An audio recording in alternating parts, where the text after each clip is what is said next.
نہیں ہو، یہ خود بخود بات اس میں سے نکل کر آتی ہے۔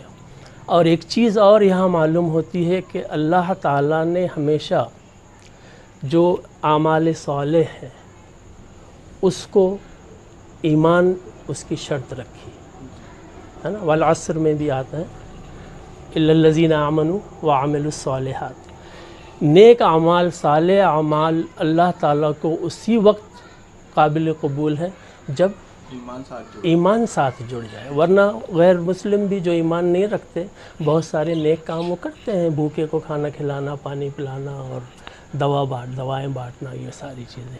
تو یہاں اللہ تعالیٰ نے فرمایا کہ اے ایمان والو تم پر روزے فرض کیے گئے۔ یہ روزے پچھلی تمام انبیاء کی شریعت میں فرض تھے، ان کی تعداد مختلف تھی، ان کی شکل اوقات مختلف تھیں، لیکن یہ ہر امت میں فرض تھے۔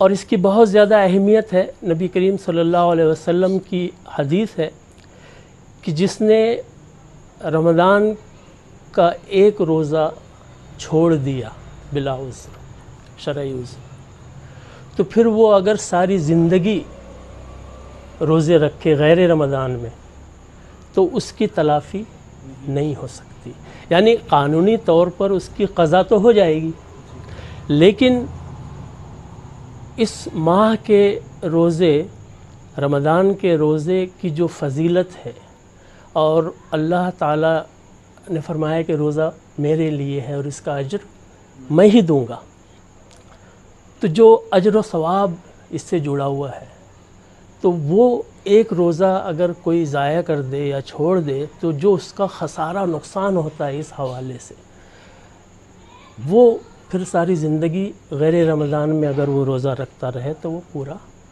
نہیں ہوتا۔ اب سوال یہ پیدا ہوتا ہے کہ روزے کا مقصد کیا ہے، روزے سے ہمیں حاصل کیا ہوتا ہے؟ جی ایک عام بات یہ ہے کہ کیا روزہ صرف بھوک اور پیاس کا ہی، بھوکا رہنے کا ہی نام ہے؟ آپ کی نظر میں اور قرآن و حدیث کی روشنی میں حقیقی روزہ کیا ہے؟ اچھی بات ہے، حقیقی روزے پر میں آتا ہوں۔ روزے کا مقصد بیان کر دوں کہ اسی آیت میں، آیت نمبر 183 میں اللہ تعالیٰ نے فرمایا لعلکم تتقون، تاکہ تم میں تقوی پیدا ہو۔ یہ آخری الفاظ ہیں اسی آیت کے، آیت نمبر 83 کے۔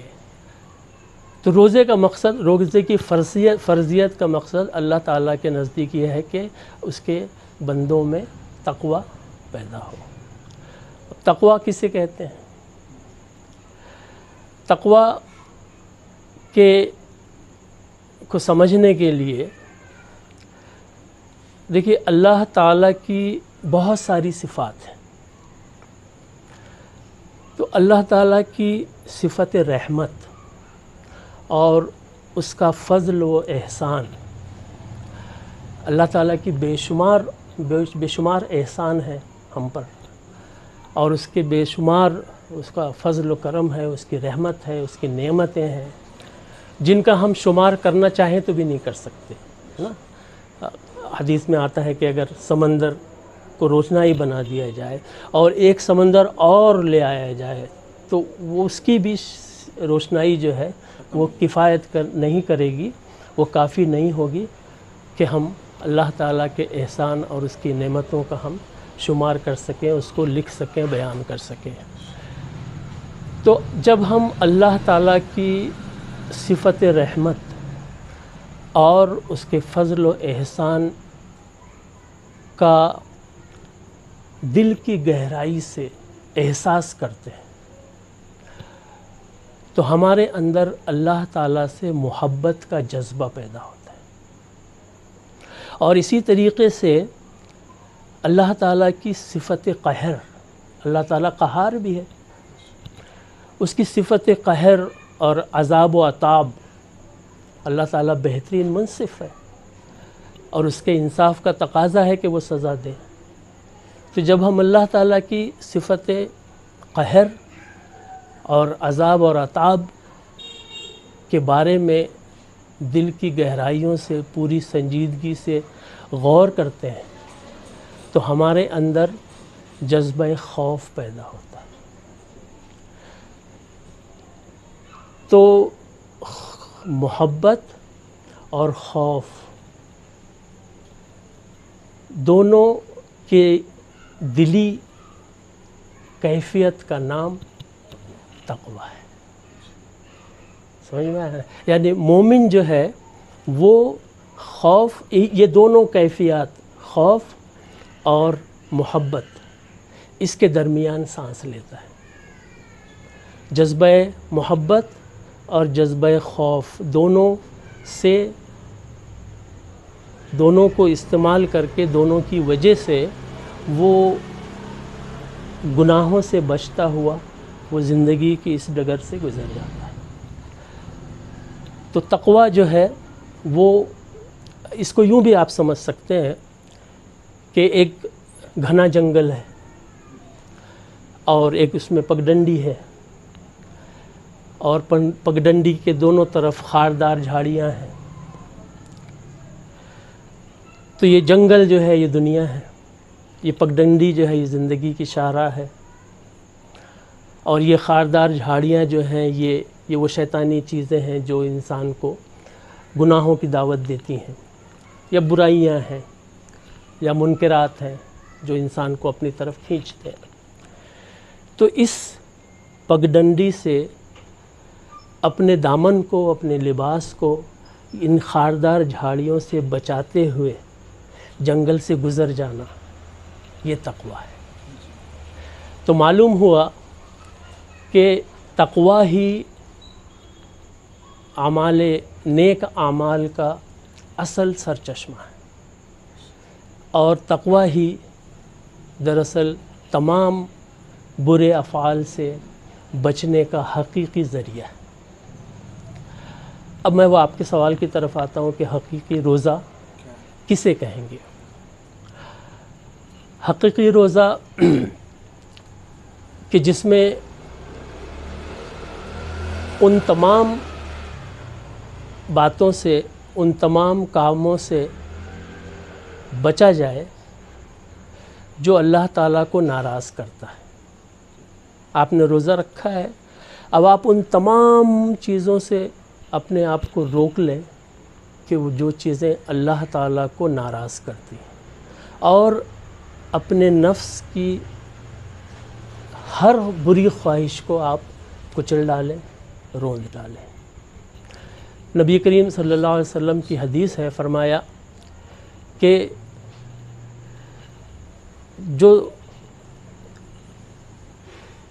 جس نے روزہ رکھا ہے، جب تو روزہ رکھے، اس کے الفاظ یوں ہیں کہ جب تو روزہ رکھے تو تجھ پہ لازم ہے کہ تو اپنی آنکھ، اپنے کان، اپنی زبان، اپنے ہاتھ پیر، یعنی جسم کے اعضاء کو ان تمام چیزوں سے روک لے جو اللہ تعالیٰ کو ناپسند ہے. جس سے ہم عام طور پہ کہتے ہیں کہ جسم کے ہر عضو کا روزہ ہے.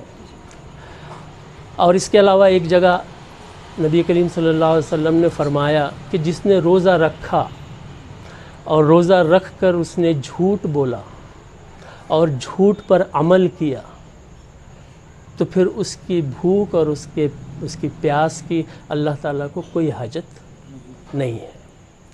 ایک اور جگہ آپ صلی اللہ علیہ وسلم نے تنبیہ کی کہ دیکھو بہت سارے روزدار ایسے ہیں کہ جن کو روزے سے سوائے بھوک اور پیاس کے، اور ایک جگہ الفاظ آئے ہیں کہ سوائے فاقے کے کچھ ان کے پلے نہیں پڑتا. یہ اس کو ہم حقیقی روزہ کہیں گے. جی ہر عضو کا روزہ ہے. ابھی ہم نے بات کی رمضان کی اور روزوں کی. جی ابھی ہم رمضان المبارک کے دوسرے عشرے سے گزر رہے ہیں. انشاءاللہ ابھی چند دنوں میں آخری عشرہ لگ جائے گا، تیسرا عشرہ. تیسرے عشرے سے متعلق ہم احادیث کے ذریعے لیلۃ القدر کو تلاش کرنے ہم کو کہا گیا. تو لیلۃ القدر کیا ہے، کب ہمیں اسے تلاش کرنا ہے؟ لیلۃ القدر یہ رمضان کے آخری عشرے اور آخری عشرے میں بھی طاق راتوں میں ایک رات ہے جس کو قرآن نے لیلۃ القدر کہا، لیلۃ المبارکہ کہا۔ انا انزلناہ فی لیلۃ مبارکہ، بے شک ہم نے قرآن کو نازل کیا ایک مبارک رات میں۔ اور دوسری حدیث ہے جو آپ کے ذہن میں گھوم رہی ہے، یعنی حدیث نہیں ہے، دوسری آیت سورہ ہے، انا انزلناہ فی لیلۃ القدر وما ادراک ما لیلۃ القدر۔ اور اس رات کو اللہ تعالیٰ نے 1000 مہینوں کی عبادت سے افضل قرار دیا اس ایک رات کو۔ اب لیلۃ القدر کے معنی کیا ہے؟ لیل رات کو کہتے ہیں، ہم جانتے ہیں۔ قدر کے 2 مفہوم ہیں۔ قدر کے ایک معنی، ایک مفہوم تو یہ ہے کہ اندازہ کرنا، کسی چیز کا اندازہ کرنا، اس کا وقت متعین کرنا اور فیصلہ کرنا۔ تو لیلۃ القدر میں اللہ تعالیٰ ہر چیز کا اندازہ کرتا ہے اور پھر اس کا وقت متعین کرتا ہے اور پھر احکام بھیجتا ہے۔ یعنی اس رات میں اللہ تعالیٰ ہر چیز کی تقدیر مقرر کرتا ہے۔ اور دوسرے اس کے معنی یہ ہوں گے کہ قدر کے معنی عظمت اور بزرگی کے ہیں۔ یعنی یہ رات لیلۃ القدر اللہ تعالیٰ کے نزدیک بہت بہت زیادہ عظمت اور بہت زیادہ فضیلت والی رات ہے، اور اس کی عظمت اور فضیلت کی دلیل کے لیے اتنا ہی کافی ہے کہ اس رات میں اللہ تعالیٰ نے قرآن کریم جیسی عظیم نعمت نازل کیا، اور قرآن جیسی عظیم تر نعمت، یعنی اگر آپ یہ پوچھیں کہ اس انسانیت پہ اللہ تعالیٰ کی سب سے عظیم نعمت کیا ہے، تو وہ عظیم نعمت قرآن الفرقان ہے۔ تو اللہ تعالیٰ نے قرآن کی عظیم تر یہ نعمت جو ہے انسانیت پر نازل کیا کہ جس کا تصور انسانیت نہیں کر سکتی، نہ اس سے عظیم تر کی آرزو کر سکتی ہے۔ اور لیلۃ القدر کے تعلق سے ایک بڑی پیاری دعا ہے، یہ اس دعا کا بھی بہت اہتمام کرنا چاہیے۔ ماں عائشہ رضی اللہ تعالیٰ عنہا نے نبی کریم صلی اللہ علیہ وسلم سے پوچھا کہ یا رسول اللہ، اگر مجھے کسی طریقے سے پتہ چل جائے کہ یہ رات لیلۃ القدر ہے، تو میں بتائیے کہ میں اس رات اللہ تعالیٰ سے کیا مانگوں؟ تو آپ صلی اللہ علیہ وسلم نے فرمایا کہ تم یہ دعا مانگو، اللہم انک عفو کریم تحب العفو فاعف عنی۔ اے اللہ، تو بہت زیادہ معاف کرنے والا اور بڑا کرم والا ہے، معاف کر دینا تجھے پسند ہے، پس تو میری خطاؤں کو معاف کر دے۔ اس سے اچھی دعا نہیں ہو سکتی۔ لیلۃ القدر سے متعلق ہمارے معاشرے میں عام بات یہ ہے کہ ایک 26ویں روزے کی جو رات 27ویں شب جو آئے گی اس کو ہم لیلۃ القدر مان لیتے ہیں، اسی کو جاگنا ہوتا ہے، اسی میں دعائیں نمازیں ہوتی ہے۔ اس سے اس کے متعلق میں صرف اتنا ہی کہوں گا کہ ہمیں ہر چیز کا مزاج سمجھنا چاہیے۔ ہر چیز کا ایک مزاج ہوتا ہے، ایسے ہی دین کا مزاج ہے، ایسے ہی اللہ تعالیٰ کی سنت ہے نا، نبی کریم صلی اللہ علیہ وسلم کی سنت ہے۔ جب ہم پورے رمضان کے بارے میں معلوم کرتے ہیں، پڑھتے ہیں، یہ ساری چیزیں کرتے ہیں، تو ہمیں یہ تو پتہ چلتا ہے نا کہ اللہ تعالیٰ چاہتا ہے کہ میرے بندے اس رات کو تلاش کریں، ہے نا۔ پھر بھی آسانی کے لیے آخری عشرہ بتا دیا گیا، آخری عشرے میں بھی طاق راتیں بتا دیے گئے۔ اب بتائیے کہ جس رات کی فضیلت 1000 مہینوں سے زیادہ ہو، آپ صلی اللہ علیہ وسلم نے تو ہمیں طاق راتوں کا بتایا ہے، ہم 10 راتیں نہیں جاگ سکتے؟ کتنے برس ہوتے ہیں 1000 مہینے؟ 80-83 برس سے زیادہ ہوتے ہیں۔ یہ فضیلت کے حساب سے، یہ نہیں کہ آپ کی نمازیں جو قضا ہو گئیں تو یہ اس رات کی وجہ سے وہ قضا پوری ہو جائے، ایسا نہیں ہے۔ یہ فضیلت کے اعتبار سے ہے، یہ اجر و ثواب کے لحاظ سے اتنا اجر و ثواب آپ کو ملے گا۔ تو ہمیں آسانی کے بجائے دین میں ہرسہ بننا چاہیے۔ جیسے ہم دنیا میں حریص بنتے ہیں تو ہمیں دین میں حریص بننے کی کوشش کرنا چاہیے، ہے نا؟ تو طاق رات کیا ہے؟ ہم پورا عشرہ، اور آپ دیکھیں دنیا کے دوسرے حصوں میں پورا عشرہ قیام اللیل ہوتا ہے، اور قیام اللیل بھی یوں ہوتا ہے کہ وہ عشاء کے بعد 4 رکعت پڑھ کر چلے جاتے ہیں سب لوگ، اور ایک نیند لے کر پھر واپس آتے ہیں سحری سے 2 گھنٹے پہلے یا 1.5 گھنٹہ پہلے، اور پھر وہ قیام کرتے ہیں 10 رات۔ اب اللہ تعالیٰ جب یہ دیکھے گا کہ میرے بندے 10 رات جاگ رہے ہیں، تاکہ وہ کوئی شکل باقی نہیں رہ جاتی کہ شب قدر نہ ملے، ہے نا؟ تو جذبہ یہ ہونا، اللہ تعالیٰ جذبہ دیکھتا ہے، اللہ تعالیٰ ادا دیکھتا ہے، اللہ تعالیٰ خوبصورت ہے، اللہ تعالیٰ کو خوبصورتی پسند ہے۔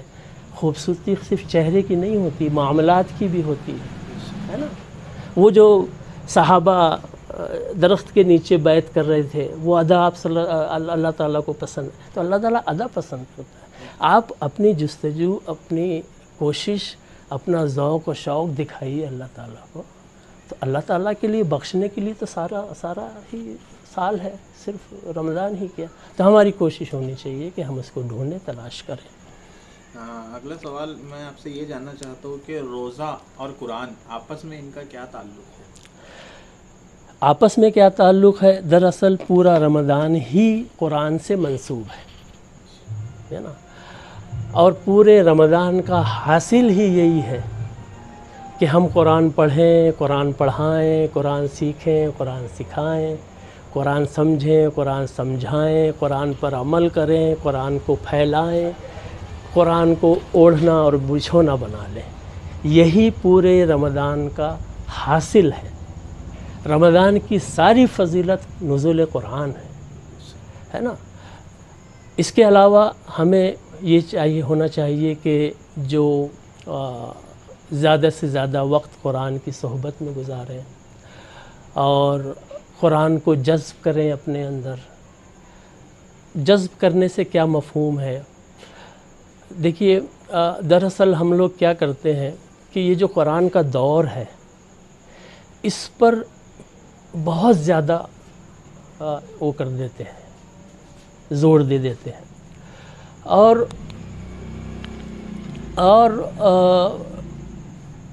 بے شک جب ہم تراویح پڑھتے ہیں تو ایک دور تو ہمارا ہو ہی جاتا ہے نا؟ تو ہمیں ایک دور ایسا بنانا چاہیے کہ جو اس رمضان سے آئندہ رمضان تک ہونا چاہیے۔ وہ کیسے؟ کہ ہر شخص کم سے کم یہ کہہ سکے کہ میں نے اپنی زبان میں، اگر اردو مادری زبان ہے تو اپنی زبان میں قرآن کو ایک مرتبہ پڑھا، ہے نا؟ میری درخواست یہ رہے گی بہت ہی مؤدبانہ کہ اس رمضان تہیہ کیجیے کہ ہم قرآن کو تھوڑا تھوڑا اس رمضان سے اگلے رمضان تک کا ہمارا ٹارگٹ ہوگا، اور ہم قرآن کو تھوڑا تھوڑا صرف ترجمہ پڑھیے، صرف لفظی ترجمہ، اور کچھ مت پڑھیے، قرآن پڑھیے، ترجمہ پڑھیے۔ یہ ایک بار ختم ہو جائے تو اس کے بعد اب دوبارہ شروع کیجئے، قرآن پڑھیے، ترجمہ پڑھیے، اب تفسیر پڑھیے۔ جو قرآن پسند ہو، جو ترجمہ پسند ہو، جو تفسیر پسند ہو، اس میں کوئی، ساری تفاسیر صحیح ہیں، اچھی ہیں، ساری ترجمہ صحیح ہے۔ ضرورت ہے اس ٹارگٹ کو پورا کرنے کی ایک ایسا عہد کر کے اس کو پورا کرنا یہ شرط ہے. جو یہ کام نہیں کرنا چاہیے پھر وہ فضول کی بحث میں اپنے آپ کو وہ مصروف کر لیتے ہیں، یا شیطان ان کو ادھر لے کے جاتا ہے تاکہ یہ اصل کام نہ کر. کون سا قرآن، کون سا ترجمہ، ساری جو پسند آتی ہے، جو آپ کو اچھی لگتی ہے آپ قرآن لیجیے، آپ شروع تو کیجیے. قرآن جب آپ اردو میں پڑھیں گے تو آپ کو اس کے احکامات سمجھ میں آئیں گے. تو ادھر احکامات آپ تک پہنچے، ادھر آپ کا دل اور آپ کی سوچ اس کو قبول کر لے. کسی بھی احکام کو، حکم کو، یا کسی بھی چیز پر عمل کرنے کے لیے اس کو قبول کرنا پہلی سیڑھی ہے. اگر آپ نے اس کو قبول نہیں کیا دل سے تو آپ زیادہ ممکن ہے کہ آپ اس پہ عمل نہیں کریں گے. تو جب آپ اردو میں پڑھیں گے تو آپ کو معلوم ہوگا کہ یہ احکامات آ رہے ہیں اللہ تعالیٰ سے. جب بھی آپ اردو میں پڑھیں گے تو آپ کو پتہ چلے گا کہ یہ اللہ تعالیٰ مجھ سے ہی بات کر رہا ہے. یہ ساری چیزیں گفتگو میرے اور اللہ کے درمیان ہی ہیں. اس کے احکامات سمجھ میں آئیں گے. اپنے دل، اپنی سوچ سے اس کو قبول کیجیے، اس کو اپنے اندر جذب کریے. خود بخود آپ کے دل میں اس پر عمل کرنے کی آمادگی پیدا ہوگی. اور اس کا ایک میری نظر میں ایک فائدہ ایسے ہوا کہ اگر ہم ترجمے کے ساتھ پڑھ رہے ہیں، جب ہم کو قرآن کے جو ہم عربی لفظ پڑھ رہے ہیں اس کے معنی سمجھیں گے تو پھر وہ سننے میں بھی مزہ آئے گا اور سمجھ میں آئے گا کہ یہ بات کیا ہو رہی ہے. جی ہاں. اور اس کے علاوہ یہ بھی کیا جا سکتا ہے فی الحال کہ جو ایک تو یہ ٹاسک ہو گیا، اور جو روزانہ تراویح پڑھی جا رہی ہے اس کا خلاصہ بیان کیا جاتا ہے. بہت ساری مساجد میں اس کا اہتمام ہوتا ہے، اور یہ بھی دیکھنے میں آیا کہ بہت سارے لوگ اٹھ کر چلے بھی جاتے ہیں. تو ایک 10-15 منٹ کا خلاصہ اگر سن لیں تو آپ کو معلوم ہو جائے گا کہ یہ پوری تراویح میں کیا پڑھا گیا ہے، تو آپ کو سمجھ میں آنے لگے گا. اور اس کے علاوہ یہ بھی ہے کہ ہم اپنا تعلق جو ہے قرآن سے، اپنا قلبی تعلق، اپنا روحانی تعلق قرآن کے ساتھ پیدا کریں. قرآن ہم کتاب کہتے ہیں اس لیے کہ اس کی شکل کتاب کی. قرآن حقیقتاً اللہ تعالیٰ کا علم ہے، اللہ تعالیٰ کا کلام ہے. یہ دلوں پہ اثر کرتا ہے. میں اگر قرآن سے کتنی ہی تعلیمات نکال کے کتنی ہی موٹی موٹی کتابیں لکھ لوں، اور لکھی گئی ہیں، 50,000 کتابیں لکھی گئی ہیں، وہ بہت کامیاب اور بہت مفید اور بہت نافع کتابیں ہوں گی اور ہیں، اور ان کو پڑھنا چاہیے، لیکن وہ دل پہ اثر ویسے نہیں کرتی، اس لیے کہ وہ اللہ کا کلام نہیں ہے، اللہ کا علم نہیں ہے. تو قرآن نے خود اپنے بارے میں بیان کیا ہے کہ جب میری آیات تلاوت کی جاتی ہے تو پڑھنے والا اور سننے والے کے دل پہ اس کا اثر ہوتا ہے. پڑھنے والے اور سننے والے کے دل کانپ اٹھتے ہیں، دل نرم پڑ جاتے ہیں، جسم کے رونگٹے کھڑے ہو جاتے ہیں، آنکھوں سے آنسو بہنے لگتے ہیں، ہچکیاں بندھ جاتی ہیں، بدن میں جھرجھری پیدا ہوتی ہے. اور آپ صلی اللہ علیہ وسلم کا ارشاد ہے اس تعلق سے کہ جب قرآن پڑھو تو رو. یہاں تک کہا کہ اگر رونا نہیں آتا ہے تو رونے کی کوشش کرو، اس لیے کہ قرآن حزن کے ساتھ نازل ہوا. ہماری زندگیوں میں کئی سارے رمضان گزر گئے اب تک، لیکن کیوں ہمارے حالات اتنے رمضان جیسے مبارک مہینے کو پا کر بھی ہمارے حالات نہیں بدل پا رہے؟ کیا اس کی وجہ ہو سکتی ہے؟ یہ بڑا اچھا سوال آپ نے کیا، اور دراصل یہ سمجھ لیجئے کہ میرے دل کی بات آپ نے کہہ دی. جیسا میں نے شروع میں کہا تھا آپ سے کہ کوئی بھی عمل بس کرتے چلے جانا، ہر سال کیے جا رہے ہیں، ہر سال کیے جا رہے ہیں، یہ کافی نہیں ہوتا. یہ اس کی بجائے ایسا ہونا چاہیے کہ جو عمل ہم کر رہے ہیں ہم اس کے بارے میں سوچیں کہ اس کا نتیجہ کیا نکل رہا ہے، اس سے کیا فائدہ ہو رہا ہے، جیسا ہونا چاہیے ویسا ہو رہا ہے یا نہیں. اب میں یہ نہیں کہتا کہ تمام ہی لوگ ایسے ہیں لیکن ہم اکثریت کی یہاں بات کر رہے ہیں. اکثریت کے تعلق سے آپ دیکھیے اور پوری دیانتداری کے ساتھ اگر آپ جائزہ لیجیے اپنی بستی میں، مسجدوں میں جو تراویح کا طریقہ ہے، نماز کا طریقہ ہے، تو ایسا محسوس ہوتا ہے کہ ہم حقیقتاً رسم ادا کر رہے ہیں. ہم سحری نہیں کر رہے ہیں، سحری کی رسم ادا کر رہے ہیں. ہم افطار نہیں کر رہے ہیں، افطار کی رسم ادا کر رہے ہیں. ہم روزہ نہیں رکھ رہے ہیں، روزے کی رسم ادا کر رہے ہیں. ہم تراویح نہیں پڑھ رہے ہیں، ہم نماز نہیں پڑھ رہے ہیں، ہم نماز کی رسم ادا کر رہے ہیں. وہ جو کہا ہے نا کہ رہ گئی رسم ازاں روح بلالی نہ رہی، اور فلسفہ رہ گیا تلقین غزالی نہ رہی، وہی ہمارا حال ہے. اب پھر میں دہرا دوں کہ میں سارے لوگوں کی بات نہیں کر رہا ہوں، میں اکثریت کی بات کر رہا ہوں.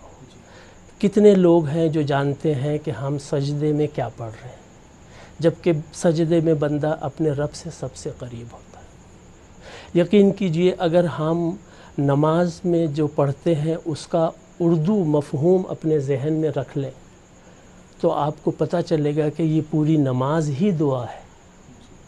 جب آپ سلام پھیریں گے تو آپ کو لگے گا کہ میری دعا ختم ہوگی.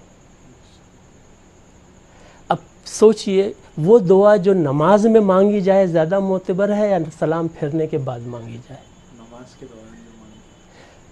اور نماز کے بعد ہم جو دعا مانگتے ہیں بہت گڑ گڑا کر مانگتے ہیں، اللہ تعالیٰ وہ بھی قبول کرے گا انشاءاللہ. لیکن جب ہم دین کے جیسے ہم دنیا میں اپنا ذہن لگاتے ہیں، اپنی ذہانت کا استعمال کرتے ہیں، دنیاوی معاملات میں ہم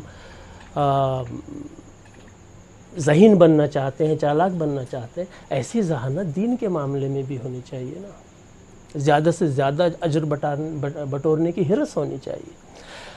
جب ہم نماز کو سمجھ کے پڑھیں گے، جب ہم تلاوت جو ہو رہی ہے اس کا مفہوم ہی سمجھیں گے.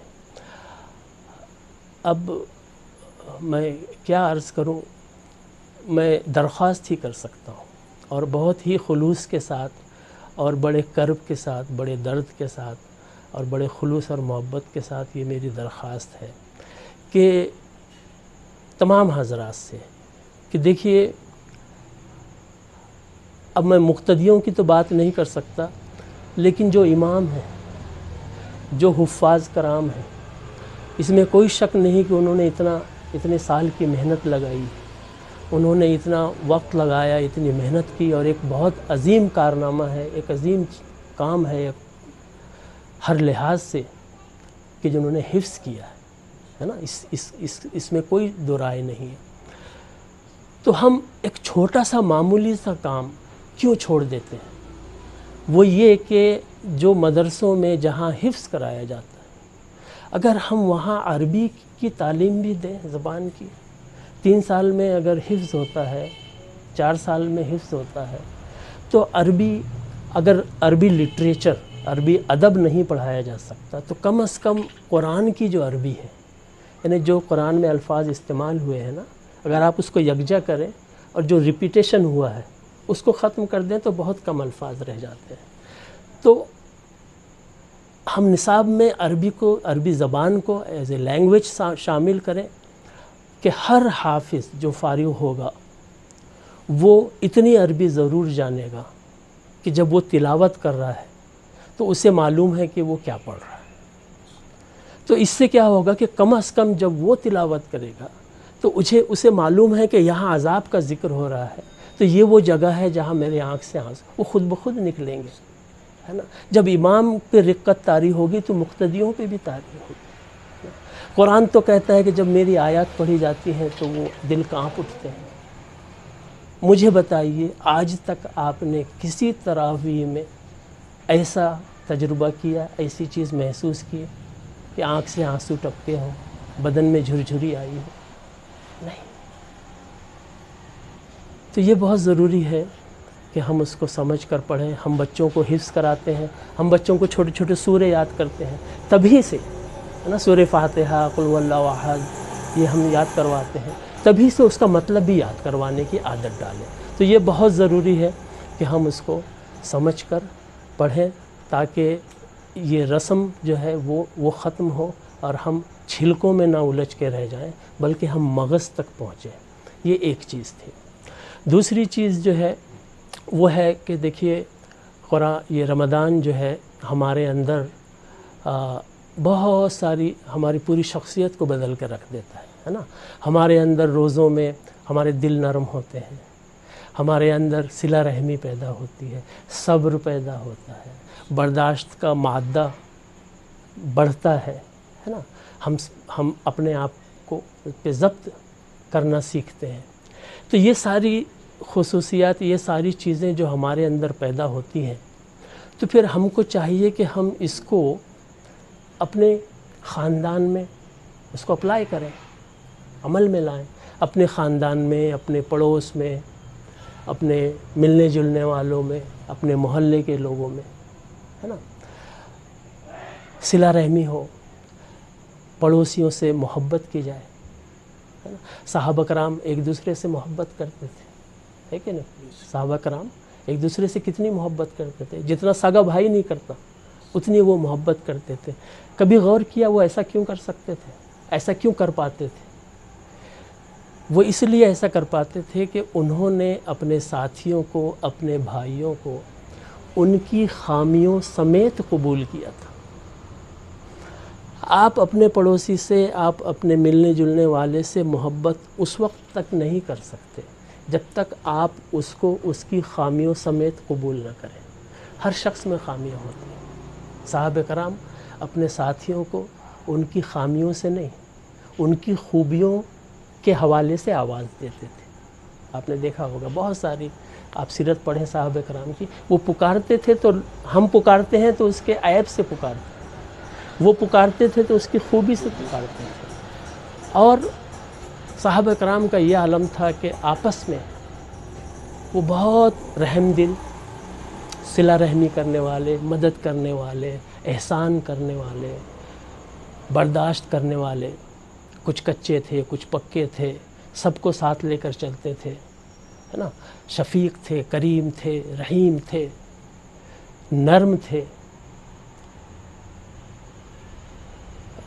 اقبال نے کہا نا کہ ہو محفل یاراں تو بریشم کی طرح نرم، اور رزم حق و باطل ہو تو فولاد ہے مومن. صحابہ کرام کی ساری فولادیت، سارا جوش، سارا ولولہ، یہ سارا کچھ دشمنان اسلام کے لیے ہوتا تھا. ہمارے اندر جوش اور جذبے کی کمی نہیں ہے، ہمارے اندر بھی بجلی کڑکتی ہے، مگر افسوس کی بات یہ ہے کہ ہماری فولادیت اپنوں کے ساتھ ہے. تو ہمیں اس پر دھیان دینا چاہیے کہ ہم آپس میں ایک دوسرے سے محبت کریں. سب سے پہلے اسلام نے کیا کیا نہیں سکھایا. سلام کریں، سلام کریں، سلامتی بھیجیں. سامنے والا کیسے نرم نہیں پڑے گا. اس کو مخاطب کریں، اس کی خوبیوں کا اظہار کریں. تو دوسری چیز جو ہے وہ ہم جب ایسا کریں گے تو معاشرہ تبدیل ہوگا. تیسری اور آخری چیز، وقت ہے نا ہمارے پاس؟ جی ہاں.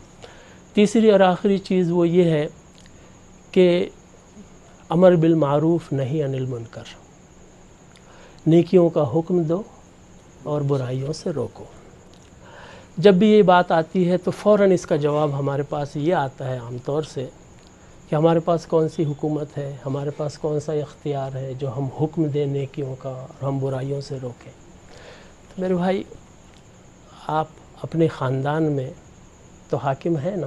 آپ کی بیوی بچے آپ کے ماتحت ہیں کہ نہیں ہیں؟ رشتہ داروں میں بہت سارے لوگ ہوتے ہیں جن کا اثر رسوخ ہوتا ہے، لوگ سنتے ہیں. بستی میں بہت سارے ایسے لوگ ہوتے ہیں جن کی لوگ عزت کرتے ہیں. امام مسجدوں کے ہو گئے، خطیب ہو گئے، علماء ہیں، مفتیان ہیں، اور اس کے علاوہ بھی بہت ساری شخصیات ہر بستی میں، ہر محلے میں ہوتی ہیں کہ جن کو لوگ بات سنتے ہیں، جن کا احترام کرتے ہیں. تو ہمیں نیکیوں کا حکم دینا اور برائیوں سے روکنا یہ بہت ضروری ہے. ہم نے یہ کام چھوڑ دیا ہے.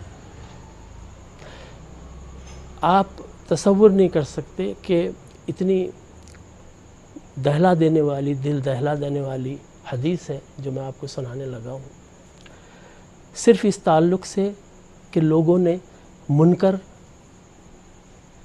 سے باز رکھنا، برائیوں سے روکنا۔ منکر کہتے ہیں ہر وہ چیز جو معروف کے الٹ ہو، ہر وہ چیز جو آپ صلی اللہ علیہ وسلم نے ہمیں شریعت دی ہے اس شریعت کے خلاف جو بھی ہے وہ منکر ہے۔ منکرات برائیاں، تمام برائیاں جو محلے میں آپ کو نظر آتی ہیں، یہ ساری برائیاں ہم نے، اگین اکثریت کی بات ہو رہی ہے، اپنے دنیاوی فائدے کے لیے، اپنے ذاتی نام کے لیے، ذاتی دنیاوی فائدے کے لیے ہم نے ٹوکنا چھوڑ دیا ہے۔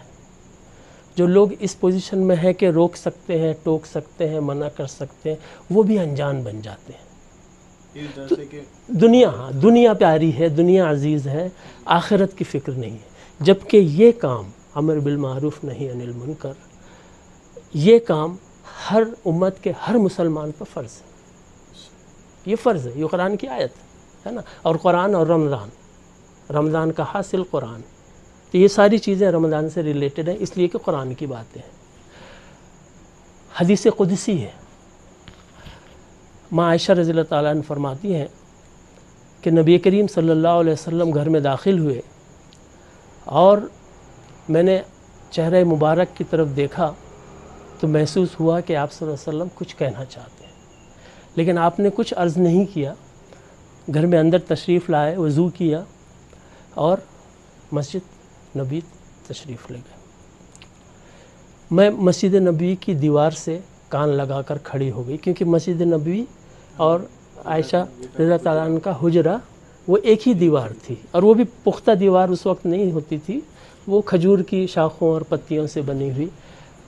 تو فرماتی ہیں کہ میں کان لگا کر دیوار سے کھڑی ہو گئی کہ سنوں آپ صلی اللہ علیہ وسلم کیا فرماتے ہیں۔ تو فرماتی ہیں کہ آپ صلی اللہ علیہ وسلم سیدھا منبر پہ تشریف لے کر گئے اور جتنے صحابہ وہاں موجود تھے ان کو مخاطب کر کے کہا کہ اے لوگو، اللہ تعالیٰ فرماتا ہے، یعنی جو حدیث ان الفاظ سے شروع ہو، جہاں آپ صلی اللہ علیہ وسلم کے الفاظ، ان الفاظ سے حدیث شروع ہو کہ اللہ تعالیٰ فرماتا ہے، اس کو حدیث قدسی کہتے ہیں، اور قرآن کے بعد سب سے معتبر کلام حدیث قدسی ہے۔ آپ صلی اللہ علیہ وسلم نے فرمایا کہ اللہ تعالیٰ فرماتا ہے، اگر تم لوگ منکر کے خلاف کھڑے نہیں ہوگے تو تم مجھ سے گڑ گڑا کر دعائیں مانگو گے اور میں تمہارے منہ پہ دے ماروں گا، اور تم مجھ سے لمبی لمبی گزارشات کرو گے، میں پلٹ کر بھی تمہاری طرف نہیں دیکھوں گا۔ ماں عائشہ فرماتی ہیں کہ آپ صلی اللہ علیہ وسلم نے بس اتنا ہی کہا اور منبر سے تشریف لے آئے۔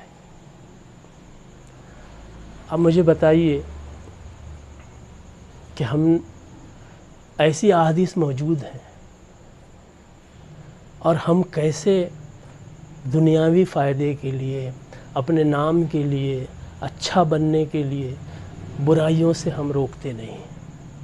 آپ پچھلی قرآن کی تفسیر آپ پڑھیے، قرآن پڑھ لیجیے صرف ترجمے سے، جتنے عذاب آئے اللہ تعالیٰ کی طرف سے، جتنے عذاب آئے، ان سب عذاب میں اللہ تعالیٰ نے ان لوگوں کو شامل کیا جو خود تو بہت متقی اور پرہیزگار تھے، لیکن انہوں نے جو اطراف میں برائیاں پھیل رہی تھیں ان کو روکنے کی کوشش نہیں کی۔